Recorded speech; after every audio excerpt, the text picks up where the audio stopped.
A pregnant black girl was about to be hanged until the Amish man stopped the judge. Snow whips across the gallows as the crowd gathers, boots crunching on frozen ground. A trembling young girl, heavy with child, stands with a noose around her neck. The judge raises his hand. "Justice," he says, "must be done." But then, hoofbeats thunder, the church bell tolls, and a lone Amish man in black steps forward. His voice cuts through the silence, declaring the truth no one dares speak. The rope lowers, but the danger has only begun. Whispers of scandal spread like wildfire. An Amish man sheltering a black girl? The town bristles, the judge plots in secret, and enemies circle closer. Yet in the quiet of a snowbound farm, faith and dignity begin to bloom. Still, the law has long arms. Deputies drag her away, chains rattling, as the judge sharpens his schemes. The people murmur, torn between fear and justice. Can one man's faith shatter corruption before the rope tightens again? Tell me in the comments where you're watching from right now, and if this story speaks to you, make sure you hit subscribe so you don't miss the next one. The winter wind whipped across the courthouse square, carrying stinging flakes of snow that bit at exposed skin. Etta May's thin dress offered little protection against the cold as she trembled on the gallows platform. Her dark eyes darted from face to face in the crowd, searching for mercy, but finding mostly turned heads and hardened expressions. Judge Trumbull's voice cut through the bitter morning air. The law is clear on horse theft. We cannot allow such crimes to go unpunished, lest we invite chaos into our peaceful town. His words rang with authority, but there was something else in his tone, a note of satisfaction that made several townspeople shift uncomfortably. The hemp rope felt rough and heavy against Etta's neck. She closed her eyes, one hand instinctively moving to protect her swollen belly. A sob caught in her throat as she thought of her unborn child, never to draw breath in this world. Stop. The single word, spoken firmly but without heat, caused heads to turn. Levi Stoltzfus stood apart from the crowd, his tall frame straight and steady as an oak. Snow gathered on the brim of his plain black hat as he stepped forward, his boots leaving deep prints in the fresh powder. The morning light caught his beard, showing threads of grey among the brown, but his eyes were clear and determined. "This hanging cannot proceed," he said, his voice carrying across the square. "I have evidence that must be heard." Judge Trumbull's face darkened. "The trial is concluded, Mr. Stoltzfus. This is not the time for—" "The Lord commands us to defend the innocent," Levi interrupted, reaching into his coat. He withdrew 2 folded papers, holding them carefully to protect them from the snow. "I have here the last will and testament of Jonathan Miller, the owner of the horse in question." A murmur rippled through the crowd. The sheriff's men, who had been holding Etta's arms, loosened their grip slightly as they turned to watch. "In his final days," Levi continued, "Brother Miller spoke often of the kindness shown to him by this young woman, how she brought him soup when he was ill, read to him from the good book, and tended his horse when he could no longer rise from his bed." Judge Trumbull's face had grown red. "That's hearsay, and irrelevant to—" "These are his own words." Levi's voice remained steady as he unfolded the first paper. "To Etta May Johnson, who showed Christian charity when others passed by, I leave my mare Star, along with her tack and bridle, in gratitude for her faithful service." He looked up, meeting the judge's glare. "The document is properly witnessed and notarized." "Let me see that." Sheriff Klein spoke up, moving forward through the crowd. He took the paper from Levi's hand, examined it closely, then nodded slowly. The signature and seal appear genuine. Levi unfolded the second paper. "I also have scripture to share, if the court will hear it. Proverbs 21, verse 15, "When justice is done, it brings joy to the righteous, but terror to evildoers." The words hung in the frozen air. Several townspeople nodded, and more than a few cast suspicious glances at Judge Trumbull, whose face had grown pale despite the cold. "The law must serve truth," Levi said quietly, "not bend it to serve power." Sheriff Klein cleared his throat. "Judge, in light of this evidence." He gestured to his deputies, who had already begun loosening the rope from Etta's neck. The tension in the square broke like ice cracking on a spring river. Etta's legs gave way as the noose was removed, and she would have fallen if not for the deputies' support. Tears froze on her cheeks as she gasped for air, both hands now cradling her belly. Judge Trumbull seemed to shrink slightly, his authority diminishing as townsfolk began to turn away. This requires review," he muttered, gathering his robes around him. "Court is adjourned until—" But few were listening anymore. The crowd dispersed quickly, eager to escape the cold and their own complicity in what had nearly happened. Sheriff Klein supervised as his men helped Etta down from the platform, her steps unsteady but growing stronger with each breath of free air. Levi stood quietly in the falling snow, watching as the girl was led to safety. He had not moved from his spot, as if his presence alone could anchor the moment, ensure that justice, once found, would hold firm. The gallows stood empty now, its dark wood stark against the white morning sky, a reminder of how close the town had come to an irreversible wrong, and how sometimes it took just one person's courage to turn aside the heavy hand of injustice. Inside the courthouse, warmth from the pot-bellied stove did little to thaw the icy tension. Judge Trumbull's chambers smelled of wood smoke and old leather as he slammed his gavel against the desktop, making the oil lamp rattle. "This is highly irregular, Mr. Stoltzfus." The judge snapped, his face flushed with anger. "You cannot simply interrupt a lawful execution with dubious claims of inheritance." Levi stood straight and calm before the judge's desk, his broad shoulders squared beneath his plain black coat. "There is nothing dubious about Jonathan Miller's wishes, Your Honor." He placed the papers carefully on the polished wood. "Every word here speaks truth." Sheriff Klein, standing near the window, stepped forward to examine the documents again. His weathered fingers traced the official seal and signature. "The notary mark is genuine, Judge. Old Ted Barnes witnessed it himself, and he's as honest as they come." Judge Trumbull snatched the papers, his hands trembling slightly as he read. The lamplight caught the sheen of sweat on his forehead, despite the winter chill. His lips moved as he scrutinized every line, searching for some flaw, some loophole. Etta May stood to the side, still shaking from her near-death experience. Her wrists bore red marks from the ropes, and her plain brown dress hung loose around her growing belly. She kept her eyes downcast, but there was a new spark of hope in them that hadn't been there before.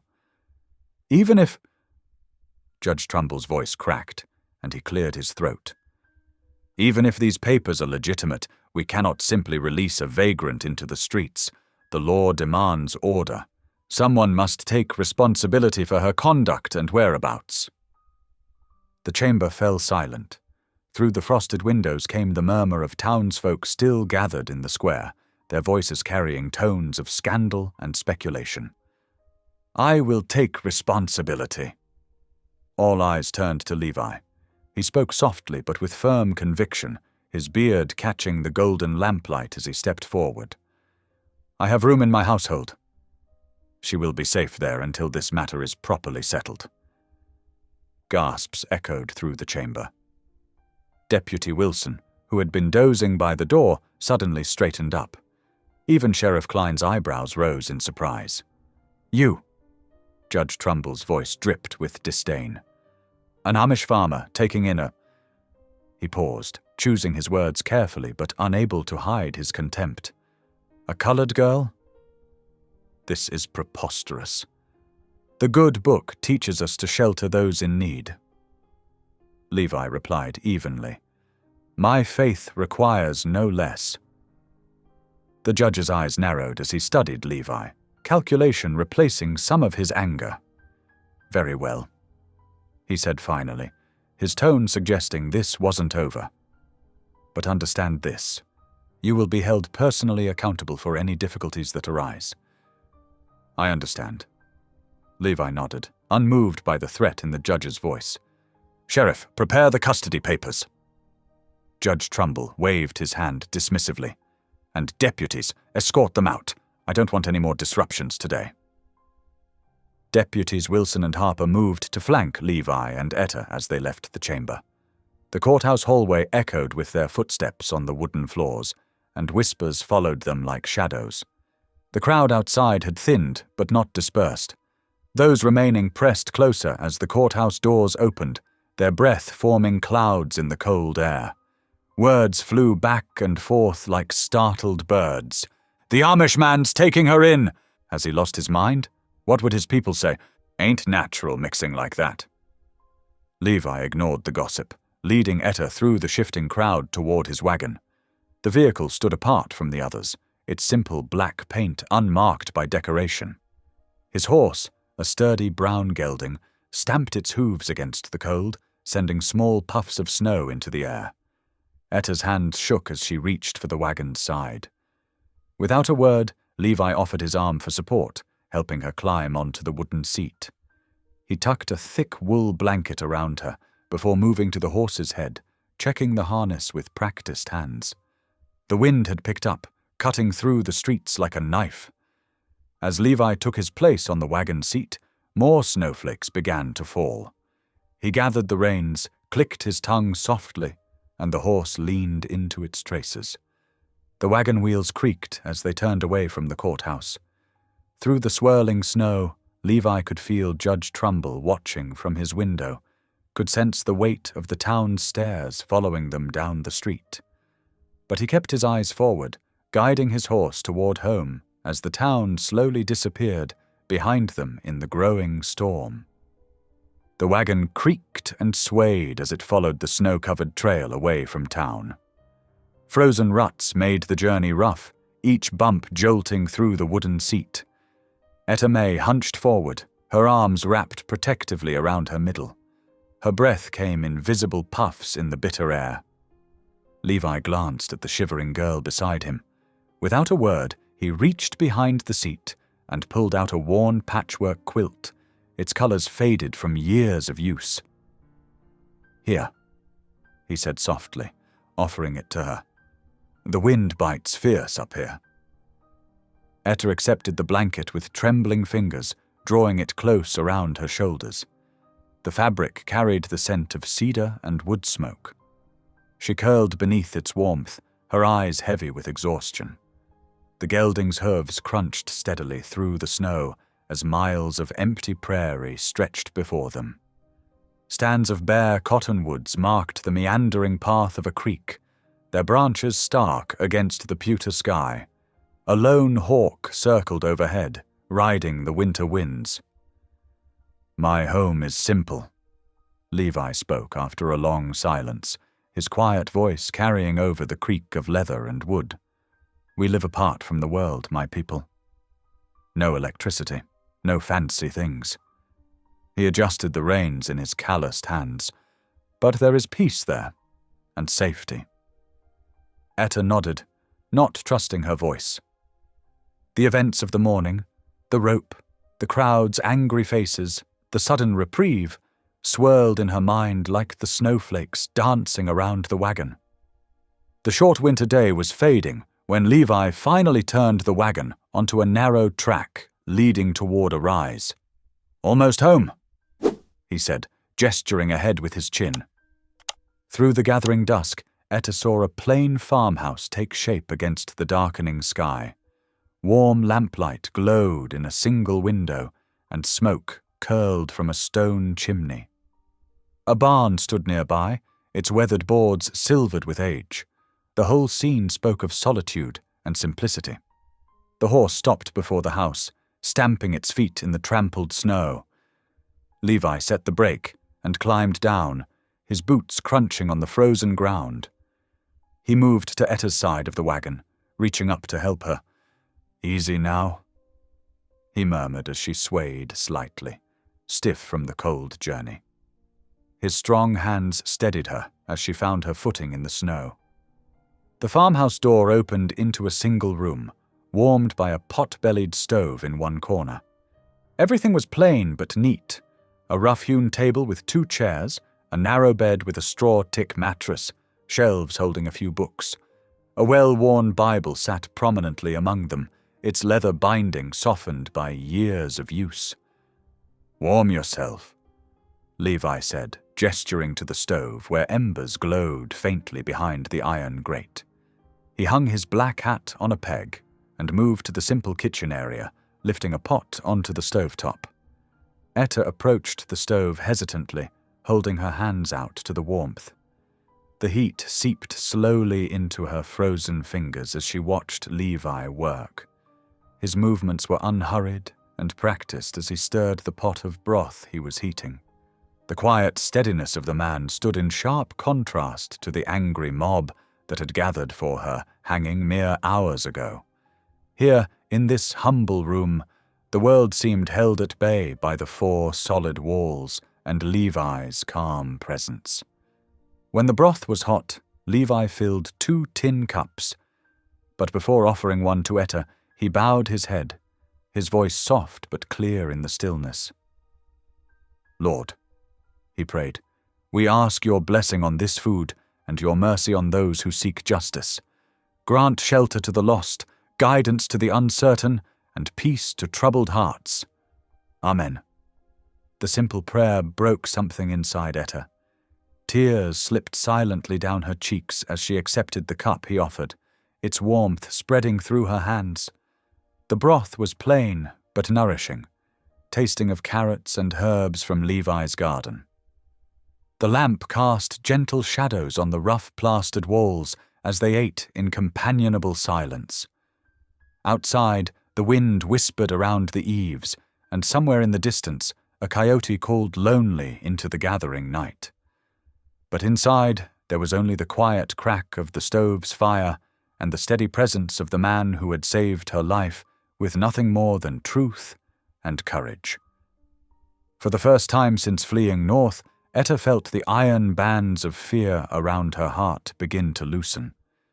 Here, in this stranger's simple home, she had found an unexpected sanctuary.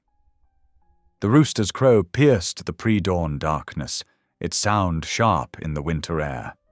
Inside the farmhouse, Etta stirred on her makeshift bed near the stove, her eyes opening to find Levi already awake. He knelt beside his narrow bed, head bowed in silent prayer, his broad shoulders still beneath his simple shirt. Grey light filtered through the frost-edged windows as Levi rose and moved quietly to the stove. The iron door creaked as he added kindling, careful not to disturb Etta. But she sat up, drawing her blanket around her shoulders, watching as he coaxed the fire to life. "Good morning," he said softly, noticing her awake. "Did you rest well?" Etta nodded, though her back ached from the hard floor. "Yes, thank you," she whispered, her voice still rough with sleep. Levi retrieved a cloth-covered bowl from a shelf. "Would you like to learn how to grind corn for our breakfast?" He set a heavy stone mill on the table. "My wife taught me that fresh ground meal tastes sweetest." Something in his voice caught when he mentioned his wife, but he moved on quickly, showing Etta how to pour dried corn kernels into the mill's center. He guided her hands on the wooden handle, teaching her the right rhythm to turn it. "Not too fast," he explained. "Let the stones do the work." The steady motion helped calm Etta's still jangled nerves. Corn dust rose in the lamplight as yellow meal collected in the bowl below. The familiar task reminded her of mornings watching her mother cook before everything changed. After a breakfast of hot cornmeal mush with molasses, Levi pulled on his heavy coat. "Would you like to see the farm?" he asked. "The animals need tending." Outside, their breath clouded in the bitter air. Snow crunched beneath their boots as Levi led her to a weathered chicken coop. Inside, brown hens clucked and scratched at the straw-covered floor. "They need feeding and fresh water," Levi said, showing her where he kept the corn. "And there might be eggs to gather." "I know about chickens," Etta said quietly. "Mama taught me." She took the feed bucket, her hands trembling slightly as she scattered corn for the hungry birds. Despite her condition, she moved carefully among the nests, collecting warm eggs in her apron. Levi watched with approval. "You have a gentle touch with them." Next, he showed her the hay barn, its wide doors groaning as he pulled them open. Sweet-smelling timothy and alfalfa filled the loft above. In a nearby paddock, a massive draft horse lifted its head at their approach, frost gleaming on its dark coat. "That's Daniel," Levi said, reaching over the fence to stroke the horse's broad forehead. "He helps with the heavy work." The morning passed quickly as they completed the chores together. When the water barrel ran low, Levi hitched the wagon for a trip to the well. The frozen track made for slow going, but the gelding picked its way carefully through the ruts. As they drove, Levi spoke softly about his life, the changing seasons, the rhythm of farm work, the peace he found in simplicity. After a while, he glanced at Etta. "And you? What brings you so far from home?" Etta stared at her mittened hands folded in her lap. "I had to leave," she said finally. "It wasn't safe anymore." She swallowed hard. "I was heading north when they accused me of stealing that horse." Levi nodded, not pressing for more. They finished the journey in comfortable silence, the squeaking wagon wheels marking time. Evening found them back in the warmth of the farmhouse. Fresh snow fell outside, decorating the window panes with delicate patterns. Etta sat beside the stove, her work-worn hands cradled around a cup of tea. Almost without thinking, she began to hum softly, an old spiritual her mother had taught her, about freedom and rest for the weary. The pure notes filled the quiet room. Levi paused in his reading, the Bible open on his lap, moved by the depth of feeling in her voice. He watched the young woman by his fire, how she had worked without complaint despite her condition, how dignity lived in her bearing despite all she had endured. The melody drifted into silence, but its echo seemed to linger in the peaceful stillness of the room. Outside, snow continued to fall, wrapping the farmstead in its gentle blanket, while inside, two souls from different worlds found unexpected harmony in shared labor and quiet respect. 3 days after Etta's arrival, whispers slithered through the streets of town like winter wind. Ladies gathering at the general store clucked their tongues over bolts of calico. Men at the saloon shook their heads between sips of whiskey, all of them muttering about the Amish farmer who had taken in a colored girl. "Never heard of such a thing," Martha Wilson declared as she selected tea leaves from a glass jar. "A single man housing a young woman? It ain't proper. Poor fellow must have lost his mind after his wife passed." Another woman added, her voice dripping with false sympathy. "Living all alone out there." By mid-morning, Reverend Samuel Childers could no longer ignore the growing chorus of concern. He hitched his horse to his buggy, tucked his worn Bible beside him, and set out for the Stoltzfus farm. The December wind bit through his wool coat as he followed the rutted road away from town. He found Levi in the barn, mending a harness with careful stitches. The Amish man's steady hands never faltered as the preacher cleared his throat. "Brother Stoltzfus," Reverend Childers began, shifting uncomfortably. "I've come about a delicate matter." Levi set aside his work and stood, wiping his hands on his trousers. "Speak thy mind, Reverend." "It's about the girl." The preacher twisted his hat brim. "People are talking. Appearances matter in a God-fearing community. A single man taking in He hesitated. A young woman in her condition. It raises questions. Does it? Levi's voice remained calm. What questions trouble thee more, Reverend, that I offered shelter to one in need, or the colour of her skin? The preacher flushed. Now see here, Brother Stoltzfus. I'm only trying to protect your reputation. Perhaps we could find more suitable arrangements. I thank thee for thy concern. Levi interrupted quietly. But I answer to God's law before man's gossip. The innocent need protection more than I need a spotless name. Reverend Childers opened his mouth to argue further, but something in Levi's steady gaze stopped him. He departed soon after, his warnings unspoken. As dusk gathered that evening, another visitor arrived. A knock at the door revealed Widow Two Feathers, the Cherokee midwife who lived in a cabin near the creek. Her long, grey-streaked braids were dusted with snow, and she carried a leather pouch that smelled of dried herbs. I heard about what you did, she said simply to Levi. May I come in? Inside, Etta sat by the fire, sewing a patch on one of Levi's shirts. She looked up warily as the widow entered, but the older woman's gentle smile put her at ease. I brought medicine, Widow Two Feathers said, opening her pouch. Tea for strength, herbs for the baby. She sorted small bundles onto the table. The town is quick to judge women like us, but not everyone shares their darkness. Tears welled in Etta's eyes at the quiet understanding in the widow's voice.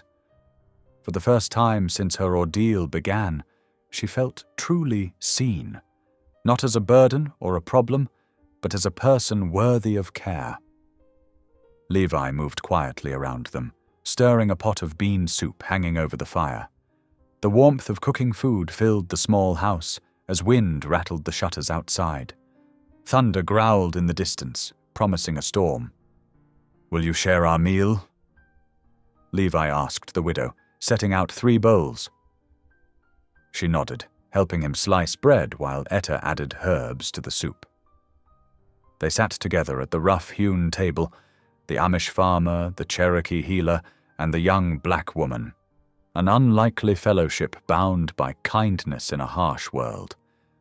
But in town, darker forces were at work.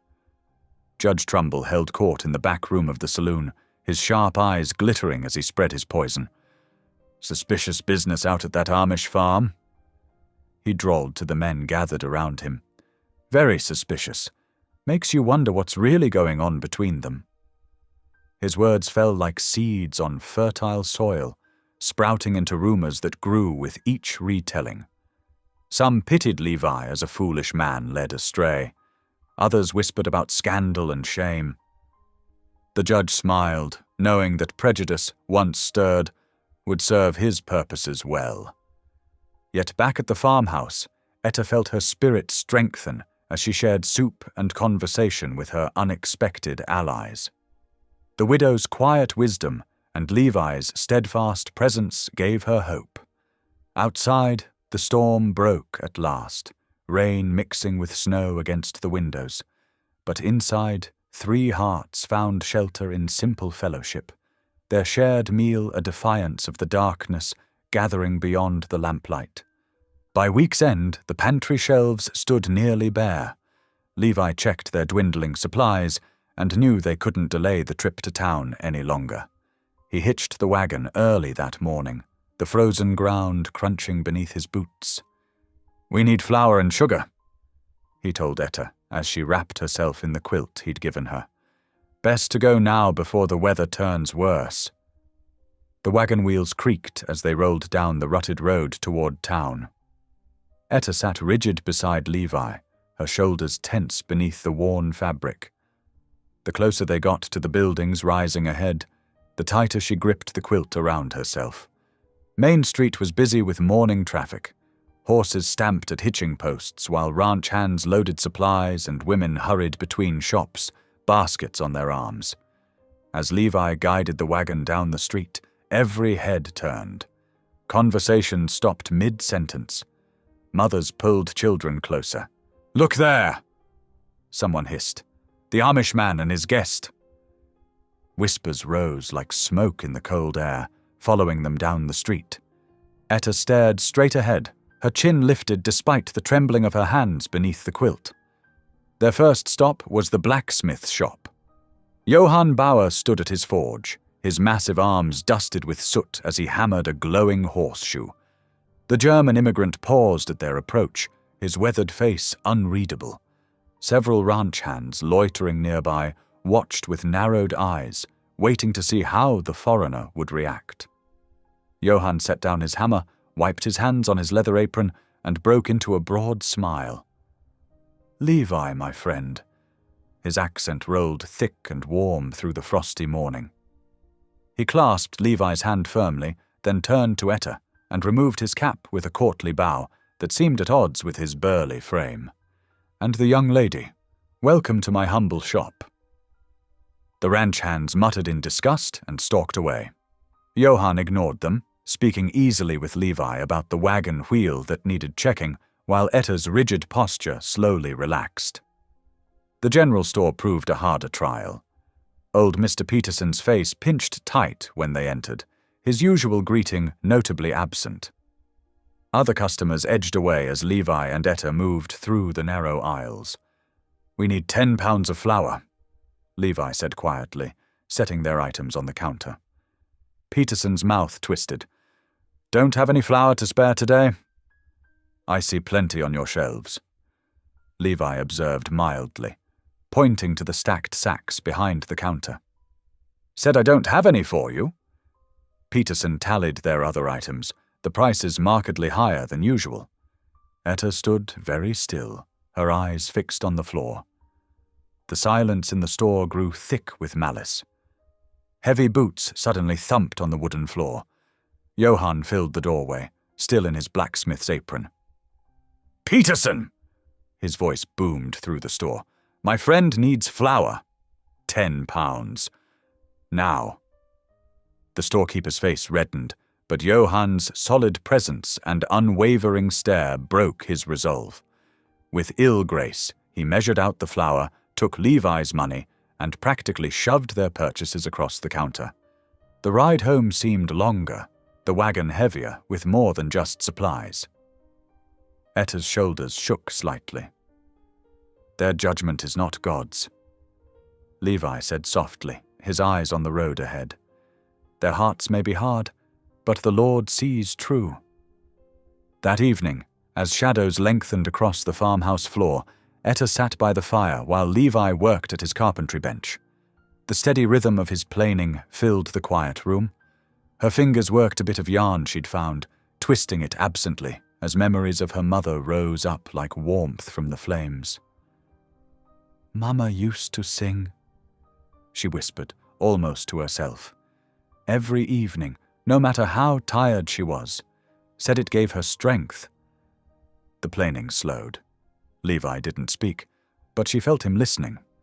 Softly at first, then with growing strength, Etta's voice rose in the fire-lit room. "Swing low, sweet chariot, coming for to carry me home." The pure notes filled every corner, weighted with generations of hope and sorrow. Levi's hand stilled completely on his work. He stood motionless, transported by the haunting melody that seemed to transform their humble shelter into something sacred. "Swing low, sweet chariot, coming for to carry me home." As the last note faded into silence, neither spoke. The fire crackled softly. Outside, a night bird called. Something fragile had grown between them, a trust born of shared trials and simple kindnesses, as delicate and precious as the first spring flower pushing through winter soil.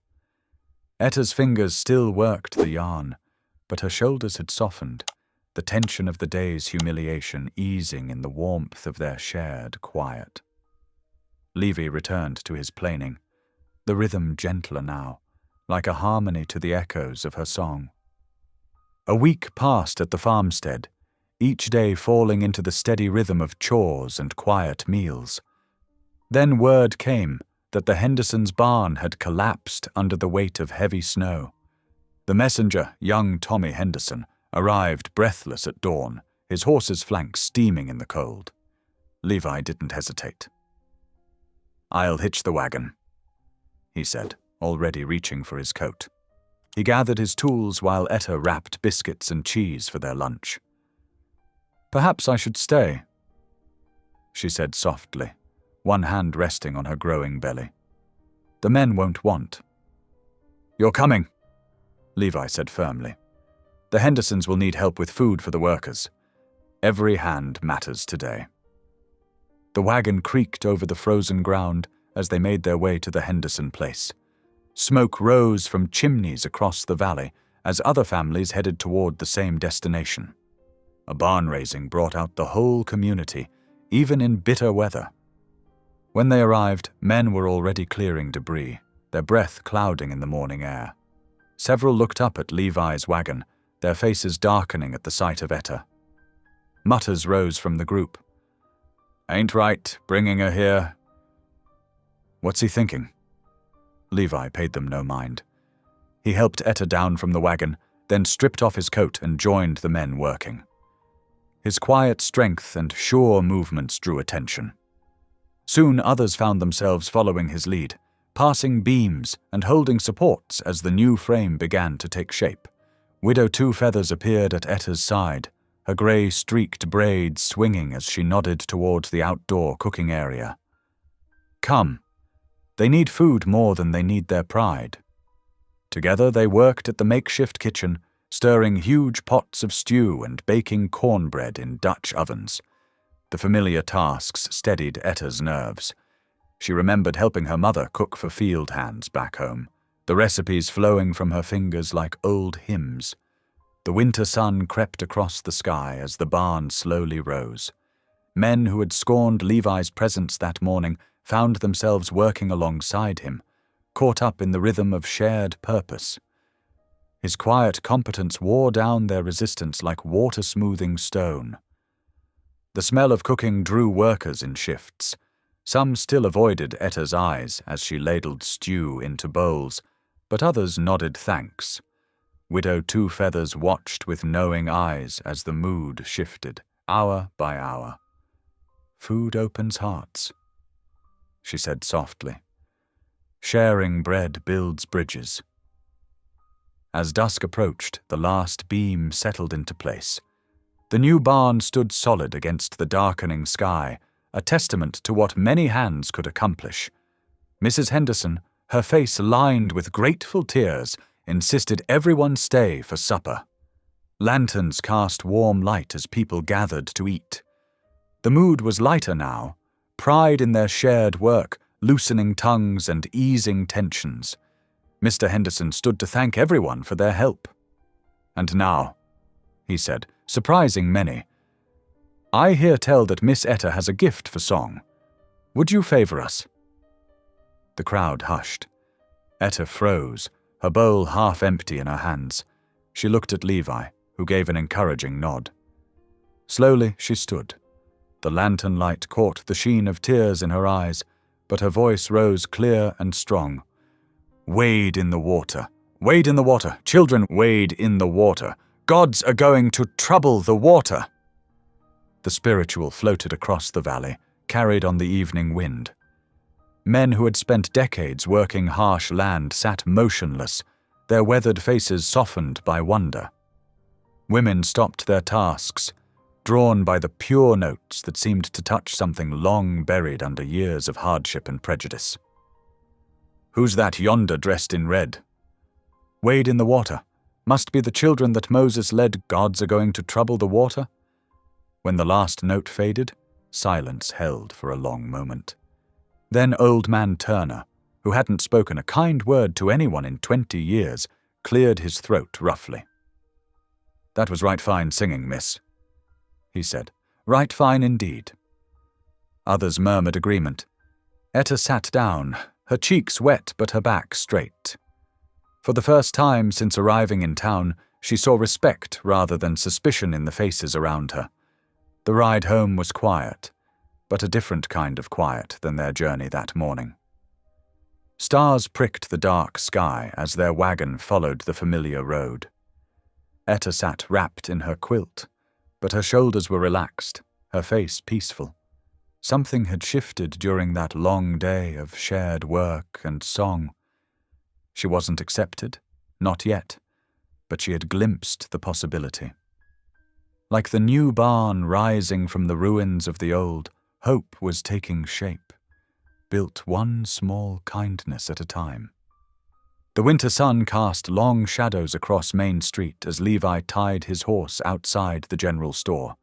His boots crunched on packed snow while townsfolk hurried past, their faces turned away. The mood had shifted since the barn raising, and not for the better. Judge Trumble's voice carried from the courthouse steps where he addressed a gathering crowd. His words cut through the crisp air like a knife. Decent folk cannot stand idle while our Christian values are mocked. The judge's face flushed red beneath his black hat. When a man takes an unwed mother into his home, what conclusion must we draw? Murmurs rippled through the crowd. Levi paused in the doorway, his heart heavy. The judge's campaign of whispers had grown into open accusations. The law exists to protect our community's moral character.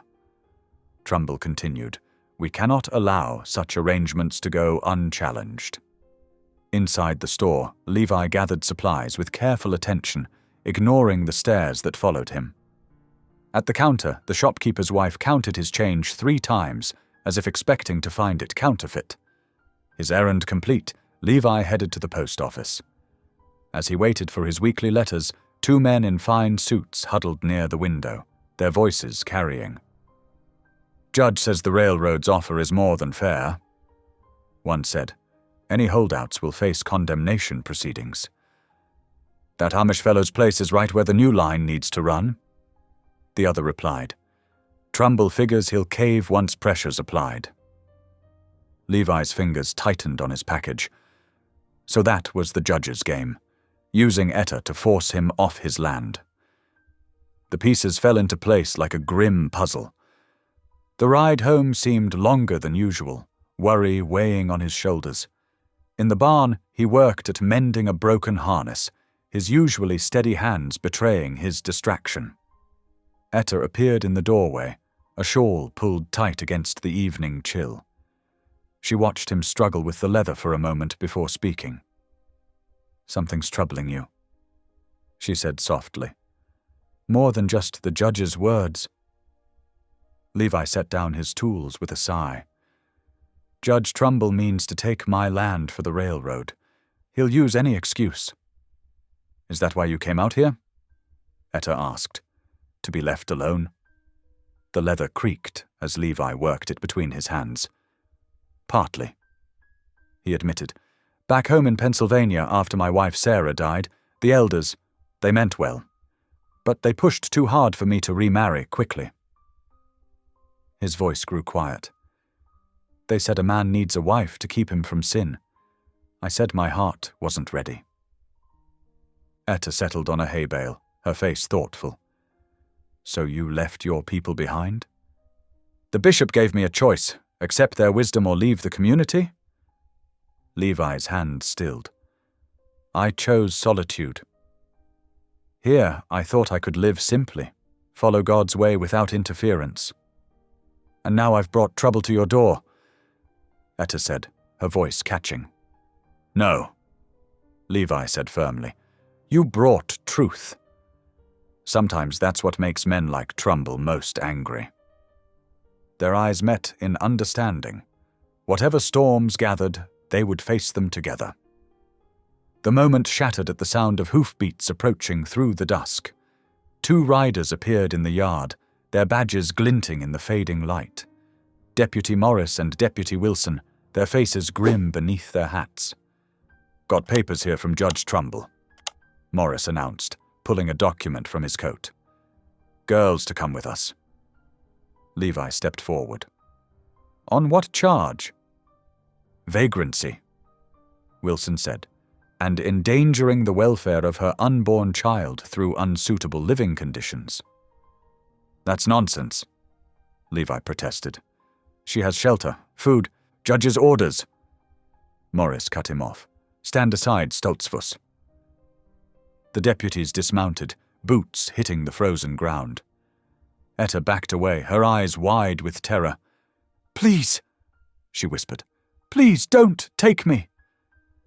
Levi moved to block their path, his hands raised. "This isn't right. She's done nothing wrong." "Don't make this harder than it needs to be," Morris warned, his hand dropping to his gun belt. Wilson grabbed Etta's arm, yanking her toward the horses. She struggled, crying out in pain and fear. "Levi, don't let them take me." The sound of her voice tore at his heart. Every instinct screamed to fight, to stop this injustice. But violence went against everything he believed. His hands clenched helplessly as the deputies forced Etta onto a horse. "I'll come for you," he called. "I promise." But his words were lost in the thunder of hoofbeats as the deputies rode away, taking Etta back toward town. Her sobs echoed in the gathering darkness, leaving Levi alone in the trampled snow of his barnyard, his faith and conscience at war within him. Dawn had barely touched the eastern sky when Levi hitched his horse to the wagon. The animal's breath steamed in the frigid air as he checked the harness one final time. His own hands trembled, though not from cold alone. Sleep had eluded him all night, his mind filled with images of Etta being dragged away. The winter wind cut through his black wool coat as he urged the horse forward. Snow-laden clouds hung low and threatening, matching his dark mood. Every jolt of the wagon over frozen ruts reminded him of her absence. The usually peaceful morning prayers stuck in his throat, replaced by an unfamiliar anger that troubled his spirit. Main Street was quiet when he arrived, most shops still shuttered against the bitter morning. A few early risers hurried past, collars turned up against the wind. None met his eyes. The jail squatted at the end of the street, a square stone building with barred windows that seemed to mock everything he believed about mercy and justice. Deputy Wilson barely glanced up from his coffee as Levi entered. "Come to see the girl? Make it quick." The cell block felt colder than outside, if possible. Levi's footsteps echoed on the stone floor as he approached the last cell. His heart clenched at the sight of Etta huddled on the thin mattress, wrapped in a threadbare blanket. "Etta," he called softly. She lifted her head, relief flooding her face. "Levi." She struggled to her feet, one hand pressed against her swollen belly, and came to the bars. Her fingers were ice cold when they clasped his. "I'm so sorry," he said, his voice rough with emotion. "I should have protected you better." "No." Etta's grip tightened. "Listen to me, Levi. I saw your face last night. I know you wanted to fight them." Her dark eyes held his intently. "But that's not your way. Don't break your vows, not for me. Show them another way.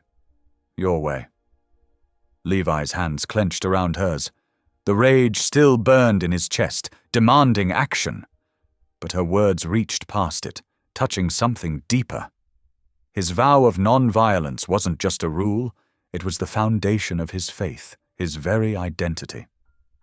"I promise," he said finally. "I'll stand by you, but I'll do it lawfully. There must be a way through this that doesn't require violence." Etta managed a small smile, despite her shivering. "I trust you," she whispered. "God didn't bring us this far to abandon us now." The deputy's heavy boots announced his approach. "Time's up, Stoltzfus." Levi reluctantly released Etta's hands. "Stay strong," he murmured. "I'll return tomorrow." Outside, the wind had picked up, driving icy particles against his face. He couldn't bear the thought of returning to his empty farmhouse.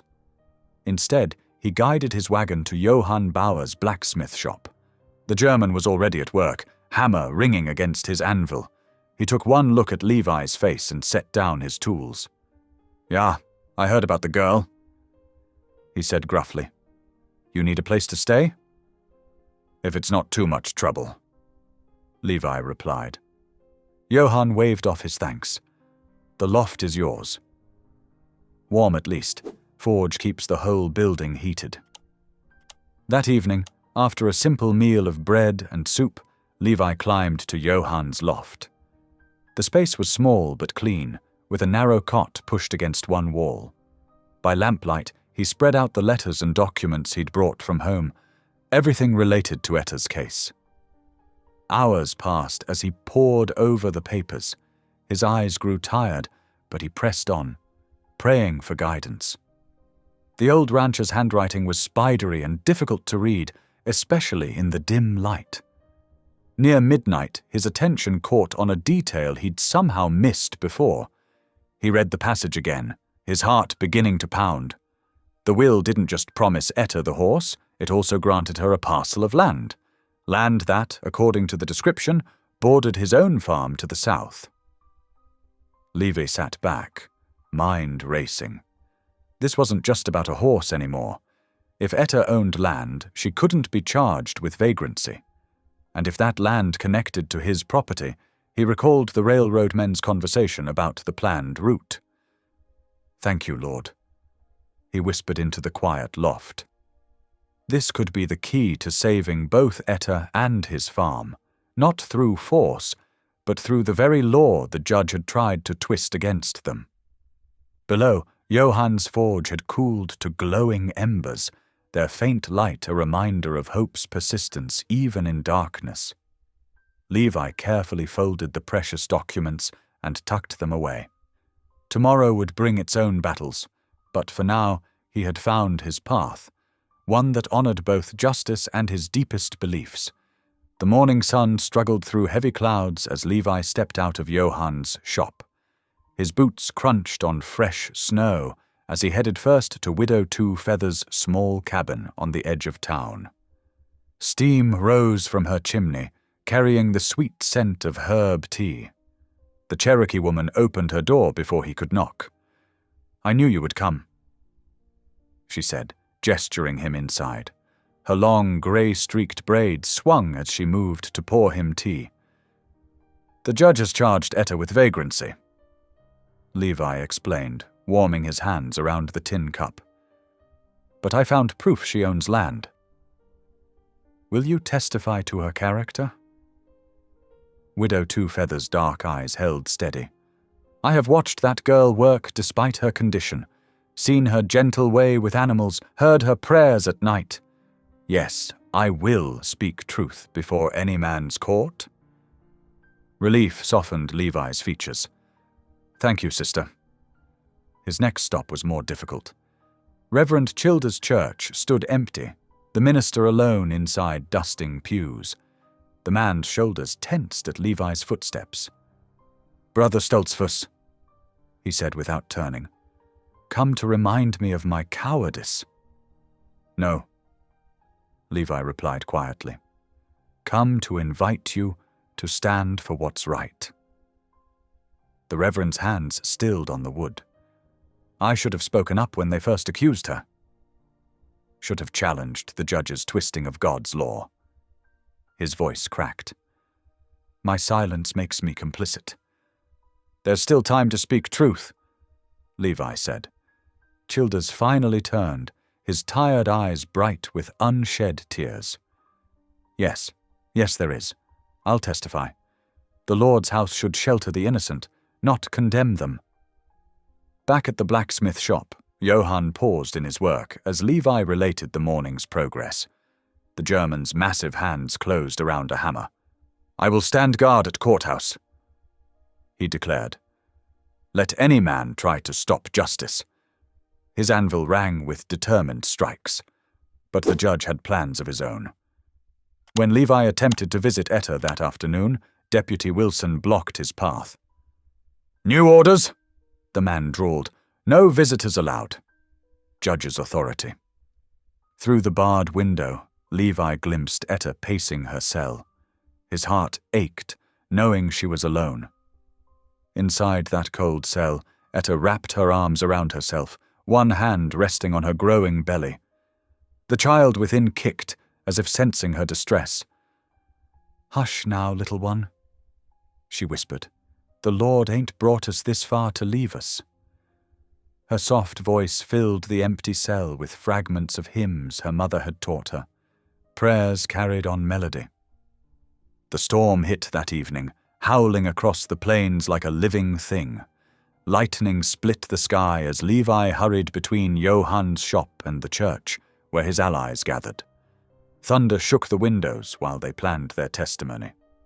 "Court's delayed 2 days," Reverend Childers reported, rain dripping from his hat. "Roads are washed out." Levi spread the documents across a pew. Deed records, the rancher's will, land surveys. Johann held a lantern while Widow Two Feathers traced property lines with one weathered finger. "Here," she said, tapping the map. "This creek marks the boundary." The land is clearly hers. They worked through the night and the next day, the storm raging outside. Levi rehearsed his testimony until every word rang with truth. The Reverend pored over scripture, marking passages about justice and mercy. Widow Two Feathers prepared her statement about Etta's character and capabilities as a future mother. The town hummed with speculation despite the weather. Levi heard whispers as he crossed the muddy street to send the telegrams to the county seat. "Heard the Amish man's got proof. Judge won't like that. About time someone stood up. Ought to leave well enough alone." Some faces showed concern for justice, others merely hungered for drama. But Levi kept his focus on truth, not spectacle. The second morning dawned clear but cold. Levi knelt in prayer beside Johann's anvil, his heart steady despite the weight of the day ahead.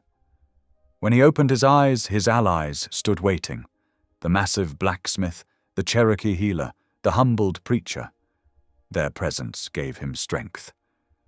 "Whatever happens," Johann rumbled, "we stand together." Widow Two Feathers nodded, adjusting her shawl. "For the girl, and for what's right." "For God's justice," added Reverend Childers quietly, his Bible clutched to his chest. Levi gathered the precious documents, each one a weapon of truth against lies. Outside, townsfolk were already heading toward the courthouse, drawn by the promise of conflict. But Levi and his companions moved with purpose, not spectacle, their footsteps firm on the path to justice. Dawn broke cold and clear over the courthouse. Fresh snow blanketed the streets of town, and icy wind rattled the windows as townspeople stamped their boots on the wooden steps.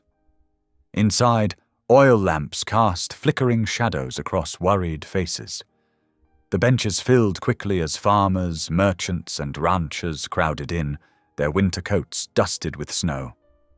Levi Stoltzfus entered with quiet dignity, his broad shoulders straight beneath his plain black coat. On his right walked Johann Bauer, the blacksmith's presence like a protective wall. Widow Two Feathers moved beside them, her grey-streaked braids neat beneath her shawl, her bearing proud despite the whispers that followed. Judge Trumbull sat high on his bench, lips curled in a satisfied smirk. 2 deputies flanked him, hands resting meaningfully on their gun belts.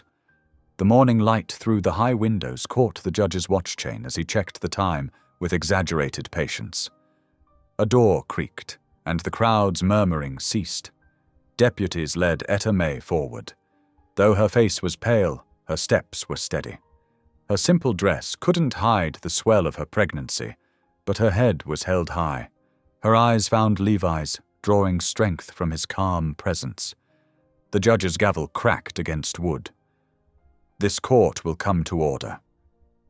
His voice dripped with authority. "We are here to address the matter of this vagrant girl, who presents a clear danger to our community's moral standing and the welfare of her unborn child." Levi rose slowly, his movement drawing all eyes. "If it please the court," he said, his voice carrying to every corner, "I have evidence that bears directly on these charges." The judge's face darkened.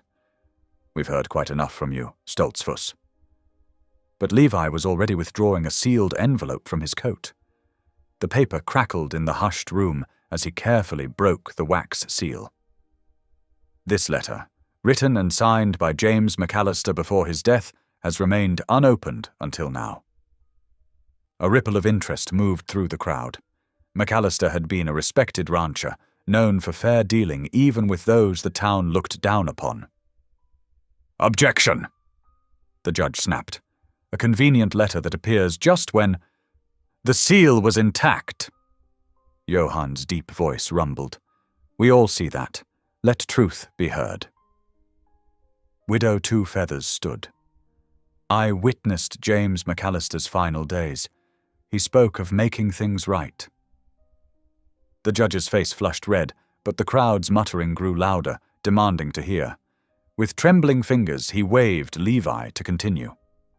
Levi's clear voice filled the courthouse as he read, "Being of sound mind, I hereby bequeath to Etta May, daughter of Sarah May, who tended my wife in her final illness, not only my bay mare Star, but also the south parcel of my land, bordered by Willow Creek and adjoining the Stoltzfus farm. She showed kindness when others turned away. Let the land be her sanctuary." Gasps echoed off the walls. The judge's gavel banged frantically. "This is preposterous." A Negro girl inherit. "I will speak." Widow Two Feathers moved forward, her dignity silencing the room. "I have watched this young woman work despite her condition. Her hands are skilled with animals. Her heart is honest. She seeks only safety for her child, as any mother would." The judge's voice turned savage. "The testimony of a Cherokee woman means nothing in this court." "Then hear me." Reverend Childers rose from his seat, Bible clutched to his chest. Though his voice quavered, his words rang clear. "I have stayed silent too long. This court has twisted law to serve greed. The judge conspires with railroad men, seizing land through false charges. I have seen the bribes pass. God's justice demands truth." The courthouse erupted. Farmers jumped to their feet, shouting about suspicious land seizures. Merchants called out the judge's notorious deals with the railroad. Deputies shifted uneasily, hands dropping from their weapons as the crowd's anger turned toward the bench.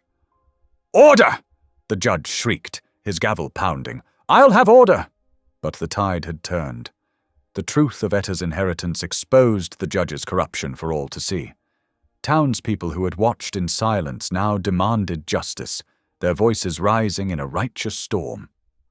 Etta stood in the midst of the chaos, tears streaming down her face as she realized her deliverance had come.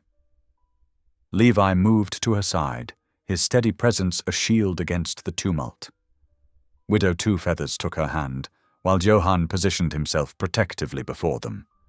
The crowd pressed forward, not in threat, but in support, their anger directed at the judge who had nearly hanged an innocent woman. The sealed letter had revealed not just Etta's rightful inheritance, but the rot at the heart of the town's justice. The judge's face had turned from red to pale as his power crumbled before him. His gavel fell silent as the voice of the people rose, demanding truth, demanding change, demanding justice at last. The courtroom exploded into chaos. Shouts and accusations filled the air as townspeople rose from their benches, fists raised toward Judge Trumbull. The judge's face burned crimson as he pounded his gavel against the wooden block, each strike lost in the roar of angry voices. "This court is in contempt!" Judge Trumbull bellowed, spittle flying from his lips. "Deputies, restore order!" But the deputies stood frozen, their hands hovering uncertainly over their weapons as they watched their neighbors surge forward. These weren't strangers or troublemakers. These were the same folks they shared pews with on Sundays, bought grain from at the mill, helped during harvest. The deputies exchanged wary glances, unwilling to draw steel against their own community. The crowd pressed closer to the judge's bench, their boots thundering on the wooden floor. Accusations flew like arrows. "Land thief!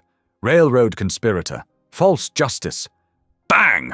The sound cut through the din like a gunshot, making everyone jump. Johann Bauer stood at the rail, his massive smith's hammer held high after striking the wooden barrier. The echo rang through sudden silence. Enough! Johann's deep voice carried to every corner. Let justice speak without violence. In the quiet that followed, Levi Stoltzfus rose slowly to his feet. Snow light from the high windows fell across his plain black coat as he addressed the court, his words measured and clear. The good book tells us justice, and only justice, you shall follow. Levi said, his calm voice a stark contrast to the previous uproar. The law of this territory says the same. A sealed deed has been read in open court. Witnesses have spoken truth. What remains but to do right? Etta May sat straight-backed in her chair, one hand resting protectively over her unborn child, her eyes fixed on Levi as he spoke. Widow Two Feathers stood close beside her, a steady presence in the storm of emotions. Sheriff Klein stepped forward from his post by the door, his weathered face grave. For long moments he studied the scene before him. The trembling judge, the resolute Amish farmer, the pregnant girl whose life hung in the balance. Years of enforcing the judge's corrupt orders weighed heavy on his shoulders. I've seen enough, the sheriff said finally, his voice rough with decision. This trial is over. He turned to face Etta directly. Miss May, you're free to go. The deed is legal. The land is yours by right. Joy burst through the courthouse like sunlight through storm clouds. People wept openly, embracing their neighbors. Some fell to their knees in prayer, while others cheered until their voices grew hoarse. The long shadow of the judge's corruption was finally lifting from their town. Judge Trumbull staggered to his feet, his face now drained of color. His authority, built on fear and favoritism, crumbled before his eyes. Without a word, he gathered his papers with trembling hands and fled through the side door, leaving his gavel abandoned on the bench. No one moved to stop him. His disgrace was punishment enough. Johann stepped forward to help Etta rise, his huge hands gentle as he steadied her. Levi moved quickly to her other side, supporting her trembling frame as she stood. Tears streamed down her cheeks, but her smile shone brighter than the winter sun outside. Thank you, she whispered, looking between Levi and her other defenders. Thank you all. The crowd parted like a stream around stones as Levi and Johann led Etta toward the courthouse doors. Widow Two Feathers walked ahead, her proud bearing daring anyone to block their path. But there was no need. The townspeople who had once turned away in suspicion now reached out to touch Etta's shoulder, to press her hand, to whisper words of blessing and welcome. They stepped out into the brilliant winter morning together. Fresh snow blanketed the street, transforming the world into something clean and new. Townspeople spilled out after them, gathering in a protective circle around Etta and her defenders. The same square that had nearly witnessed her hanging now witnessed her triumph. Reverend Childers raised his Bible high. Let us thank the Lord for justice done this day. Amen! The response rang out from dozens of throats, echoing off the fresh snow. Etta's hand found Levi's, squeezing it in gratitude. He squeezed back gently, his quiet strength anchoring her as it had since that first terrible morning at the gallows. Now, instead of a hangman's rope, she felt the embrace of a community that had finally chosen truth over prejudice, mercy over fear. The winter sun climbed higher, making the snow sparkle like scattered diamonds. Where once there had been whispers and turned backs, now there were smiles and outstretched hands. The long nightmare was over. Justice had prevailed. The week after the trial brought changes as steady as springtime thaw. Sheriff Klein personally escorted Judge Trumbull from his chambers, watching as the disgraced man packed his law books and fled on the morning stage. Fresh snow covered the judge's wagon tracks, as if nature itself wanted to erase his presence from the town. At Levi's farmstead, the first surprise came with the dawn. Martha Wilson, the baker's wife, arrived with fresh bread and preserves. For the mother-to-be, she said softly, not meeting Etta's eyes. Before sunset, 3 more families had brought supplies: flour, dried apples, even a warm quilt sewn by the Methodist Ladies' Circle. Johann Bauer's wagon creaked under the weight of fresh-cut pine boards the next morning. The blacksmith surveyed the plot of land beside Levi's farm, Etta's inheritance, with a craftsman's eye. "Good ground for a foundation," he declared, already marking measurements in the snow. "We'll build it strong." Widow Two Feathers visited daily, bringing herbal tea for Etta's strength and wisdom earned through years of midwifery. "The child will come with the spring flowers," she said, showing Etta how to prepare for the birth. Her quiet presence turned the farm's lone room into a sanctuary of feminine knowledge. The sound of saws and hammers filled the crisp winter air as work on Etta's cabin began. Levi led the effort, his skilled hands guiding each timber into place. Neighbors who had once turned away now arrived with tools and willing hearts. Even Reverend Childers rolled up his sleeves to help raise the walls. Etta, though heavy with child, refused to remain idle. She rose before dawn to cook hearty meals for the workers: cornbread, bean soup, and hot coffee. The men gathered around her outdoor fire at midday, their breath fogging in the cold as they ate. Some still struggled to meet her gaze, shame for their former prejudice evident in their manner. But Etta's quiet dignity and generous spirit gradually wore down those barriers. In the evenings, after the workers departed, Levi and Etta sat by the lamplight. Their conversations meandered like prairie streams, touching on memories of loved ones lost, questions of faith, and hopes for tomorrow. Levi spoke of his late wife and his journey west. Etta shared stories of her mother's hymns and her dreams for her child's future. "God sends us down strange paths," Levi mused one night, watching the lamp flames dance. "But never without purpose." Etta nodded, her hand resting on her belly. Where once she had found only danger in this territory, now she saw something else taking root. Something as solid as the cabin's growing walls, as warm as the community's changing hearts. It wasn't just a house being built, but a home, and around it, a community healing its own wounds by helping heal hers. The winter evening wrapped around the homestead like a wool blanket, crisp and clean. Fresh snow crunched beneath boots as Etta May stood before her new cabin, its sturdy frame rising beside Levi's farmhouse. Though modest in size, every board and nail spoke of community transformed, each piece cut, hammered, and raised by hands that had once pointed in accusation but now reached out in fellowship.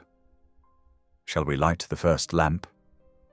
Levi asked softly, offering Etta the matchbox. Her fingers trembled slightly as she struck the match, touching it to the lamp's wick. Golden light bloomed inside the cabin's front window, spilling across the snow like honey. Widow Two Feathers stepped forward, her dark braids touched with silver in the lamplight. She carried a small bundle of sage and sweetgrass. "Creator blessed this ground long before our time," she said, moving through the doorway. "May these herbs purify this space for new life." The aromatic smoke curled through the cabin's single room, carrying prayers older than the plains themselves.